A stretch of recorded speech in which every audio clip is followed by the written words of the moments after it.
Shalom e bem-vindos de volta ao Israel com a Aline.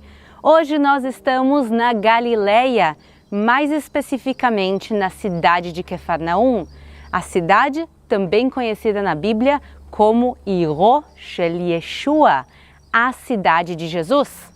Por que Quefarnaum é a cidade de Jesus? A gente vai descobrir quando a gente entrar. Então, se vocês estão preparados, vamos começar! Estamos entrando em Cafarnaum, conhecida em hebraico como Kfar Nahum, que quer dizer o vilarejo de Naum. Jesus nasce em Belém, vive a maior parte da sua vida em Nazaré e só com 30 anos ele se muda a Cafarnaum, como está escrito em Mateus 4,13, e deixando Nazaré, foi habitar em Cafarnaum, situada à beira-mar, nos confins de Zebulun e Naftali. Mas por que essa cidade é justamente chamada de a cidade de Jesus? Porque apesar de ele ter vivido aqui só 3 anos, ele viveu aqui os 3 anos mais importantes da vida dele, que são os anos do ministério e da vida pública, e por isso a cidade de Quefarnaum recebe esse título. Chegamos no local mais importante de todos aqui em Quefarnaum, que é os restos da casa de Pedro, a casa onde Jesus se hospedou e morou. E nessa casa também aconteceu um dos milagres de Jesus, a cura da sogra de Pedro, como está escrito em Lucas 4, 38 e 39. Depois de sair da sinagoga naquele dia, Jesus foi à casa de Simão, onde encontrou a sogra dele muito doente, com febre alta. Quando os presentes suplicaram por ela, Jesus se pôs ao lado da cama e repreendeu a febre, que a deixou. Ela se levantou de imediato e passou a servi-los. Nesse desenho, a gente consegue ver como a casa de Pedro se parecia, bem diferente dos restos arqueológicos que a gente vê aqui. O que acontece? Nos primeiros séculos, o cristianismo vai ser uma religião proibida e perseguida pelo Império Romano. Então, não se podem construir igrejas. Então, o que os primeiros cristãos aqui fazem? Eles constroem um domus ecclesia, que quer dizer uma igreja secreta. Esse local vai ter uma igreja secreta. Depois, quando finalmente o cristianismo vai ser uma religião permitida na Terra Santa, se constrói aqui uma igreja no período bizantino, que é essa igreja octagonal que a gente está vendo, que ela tem 8 lados. Essa igreja também, mais tarde, vai ser destruída e reconstruída, e a última reconstrução, ela está aqui em cima. Essa igreja, ela vai ser feita sobre pilares, quer dizer que ela vai estar em cima dos restos arqueológicos, mas sem cobrir eles. E uma coisa super legal que eles fizeram é que o piso da igreja é de vidro. Então daqui a gente vai subir e olhar também para os restos arqueológicos desde cima. Então vamos lá. Olhem que legal, tem agora um grupo de senhoras que são árabes israelenses cristãs visitando a igreja e tem uma freira também falando para elas. Então vamos para o ladinho para não atrapalhar o que elas estão fazendo, mas vamos chegar aqui até esse ponto com o vidro e ver as escavações desde cima.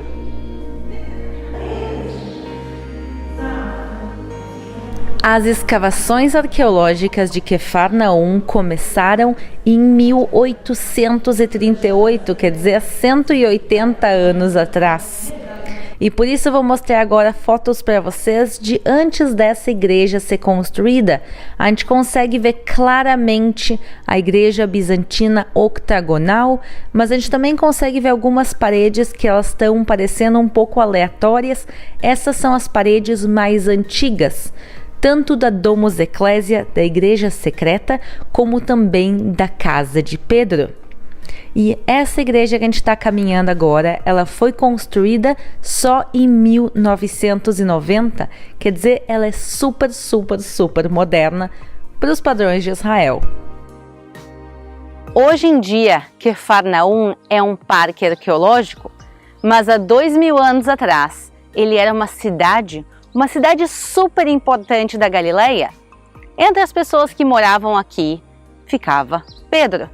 Mas não só ele, tinha uma cidade inteira aqui e a gente consegue ver um pedacinho dela atrás de mim. Essas pedras pretas são restos de casas de Quefarnaum, justamente do período de Jesus, do período romano. Uma coisa interessante é que a gente vê que todas as pedras de construção são pretas. Por quê? Porque a gente está muito próximo das colinas do Golã. E as colinas do Golã, elas são na realidade vulcões inativos.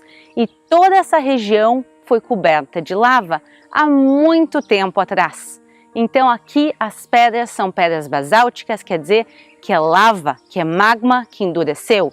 E por isso todas as casas eram construídas com essa pedra. Mas de repente, a gente caminhando aqui em Quefarnaum, a gente vê um edifício que é diferente de qualquer outro edifício. Vejam que ali no fundo tem um edifício branco. O que será que ele era?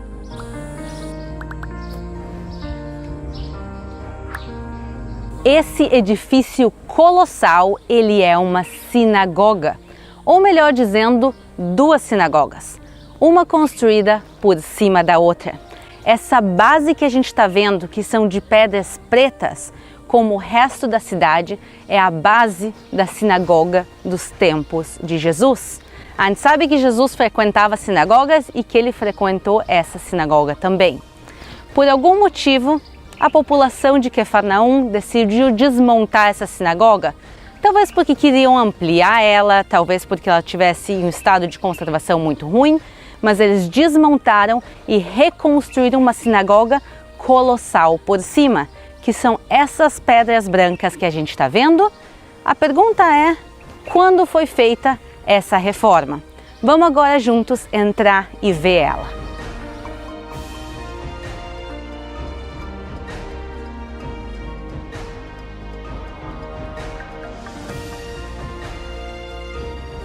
Então, de quando é essa parte da sinagoga? E como os arqueólogos podem descobrir isso? Eles pegam e levantam as colunas. Então, aqui eles levantaram as colunas e o piso da sinagoga e viram que tinha embaixo. E eles encontraram moedas, restos arqueológicos e conseguiram datar essa sinagoga do século V, quer dizer, uma sinagoga bizantina construída por cima da sinagoga dos tempos de Jesus. Nos tempos de Jesus, o Templo de Jerusalém ainda existia e ele era o coração de todo o povo de Israel. É onde ficavam os sacerdotes, é onde se faziam sacrifícios, é onde se iam nas 3 grandes peregrinações anuais. Então, por que se precisava de uma sinagoga? Ela era um centro comunitário, o centro da comunidade local, onde se ensinavam e se estudavam as escrituras, onde se faziam as reuniões. E por isso a gente sabe que Jesus também frequentava sinagogas, entre elas essa, para ensinar a palavra. E aqui acontece a passagem de Lucas 4, 33 a 35. E estava na sinagoga um homem que tinha o espírito de um demônio imundo, e exclamou em alta voz, dizendo: Ah, que temos nós contigo, Jesus Nazareno? Vieste a destruir-nos? Bem sei quem és, o Santo de Deus. E Jesus o repreendeu, dizendo: Cala-te e sai dele. E o demônio, lançando-o por terra no meio do povo, saiu dele sem lhe fazer mal. Nós estamos caminhando nos restos de uma sinagoga bizantina, mas se a gente olha aqui pela porta, a gente vê do outro lado a igreja e embaixo dela tem restos de uma igreja bizantina. Isso quer dizer que Quefarnaum era um exemplo de coexistência, uma cidade onde judeus e cristãos moravam lado a lado. E essa sinagoga colossal vai acabar sendo destruída junto com toda a cidade de Quefarnaum, quando um grande terremoto acontece aqui. Já que a sinagoga era feita de pedra, pedras não desaparecem, e sim elas vão cair e desmoronar. Quando se prepara esse parque arqueológico, eles vão e tiram todas essas pedras e espalham elas aqui em volta. O que a gente está vendo aqui agora atrás de mim são restos da fachada da sinagoga. E olha que interessante, a gente vê aqui alguns símbolos, entre eles o símbolo da menorá, o candelabro do Templo de Jerusalém. A gente lembra que sinagoga e o templo são duas coisas diferentes, mas apesar de quando essa sinagoga foi construída, o Templo de Jerusalém já havia sido destruído, mas a memória do templo seguia e segue viva. Então a gente vê que na sinagoga eles colocam símbolos do Templo de Jerusalém, a menorá, e dos dois lados tem outros dois símbolos pequenos. Um que parece um símbolo da Nike, mas não é. Ele é um shofar, que é uma trombeta feita de chifre que se tocava. E do outro lado, o símbolo que é uma pá, que era a pá usada para tirar as cinzas do Templo de Jerusalém. Mas tem um símbolo que vamos ver se vocês conseguem descobrir o que é. Ele é uma construção sobre rodas. Essa construção simboliza o Templo de Jerusalém e, mais especificamente, a Arca da Aliança. A Arca da Aliança não tinha rodas. A gente lembra que ela era carregada? Então, que história isso aqui representa? Essa história representa o que acontece depois que a Arca da Aliança ela é roubada pelos filisteus. Os filisteus vão roubar a Arca da Aliança e levar até uma cidade no litoral que se chama Ashdod. Mas a cidade vai ser assolada por uma grande praga. Então os filisteus entendem que eles não deveriam estar com a Arca da Aliança e eles colocam a Arca da Aliança sobre rodas e colocam animais para puxarem e enviam a Arca da Aliança para uma cidade judaica próxima chamada Beit Shemesh. O pessoal da cidade de Beit Shemesh, pessoal, apesar de serem judeus, eles não tratam a Arca da Aliança com todo respeito e por isso também eles vão receber uma praga. E depois de eles serem assolados por essa praga, eles decidem também mandar a Arca da Aliança adiante e a arca é enviada então a uma cidade próxima de Jerusalém chamada Criat Yarim e de lá, mais tarde, a arca sobe a Jerusalém ao seu lugar devido. Então, eu acho bem interessante que de todas as histórias bíblicas que eles decidem representar aqui, eles representam símbolos do Templo de Jerusalém e também essa história tão diferente da Arca da Aliança. Mas agora chegou a hora de seguir o nosso passeio. Vamos lá! A cidade de Quefarnaum vai ver muitas outras passagens bíblicas. Por exemplo, a cura do paralítico. A gente viu um pouco das casas da cidade. As casas em si eram feitas de pedra, mas o telhado era feito de madeira e barro. Então, quando eles vêm, eles quebram um pedaço desse telhado de madeira e barro e baixam o paralítico pelo telhado.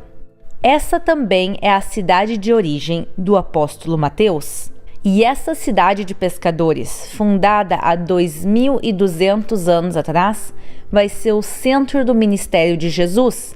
E por isso toda essa área aqui do norte do Mar da Galileia vai ser a área que mais vai ver milagres. Nós temos aqui próximo o local da multiplicação dos pães e dos peixes.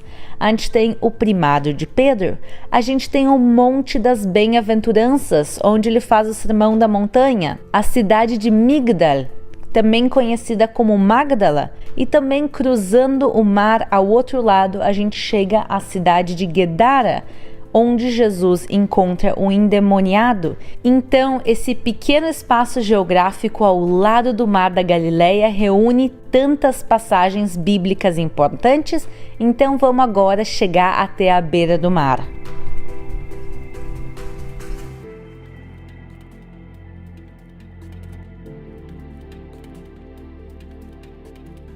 E aqui a gente consegue ver porque Pedro morava nessa cidade. Pedro era pescador e exatamente ao lado de Quefarnaum fica o Mar da Galileia. que ele é um grande lago de água doce. Mas pensem para aquelas pessoas que viviam aqui há 2, 3 mil anos atrás. Essa quantidade de água é como se fosse para eles um mar inteiro. O Mar da Galileia continua sendo essencial para Israel. Até os dias de hoje, ele é uma das maiores fontes de água potável do país. E aqui a gente consegue ver a transparência e a limpeza da água. Então, quando vocês vierem a Israel e vierem visitar Quefarnaum, peguem uns minutinhos, sentem aqui do lado do mar, ouçam o barulho dele e vejam o que se via nos tempos de Jesus. A paisagem aqui está praticamente intocada e também, por isso, Quefarnaum é vir fazer uma viagem no tempo. Espero que tenham gostado do nosso passeio aqui em Quefarnaum no dia de hoje. Não esqueçam de deixar aquele like e de se inscrever no canal para mais vídeos. Um grande beijo, um obrigado especial ao meu pai que está segurando a câmera no dia de hoje e a gente se vê na próxima.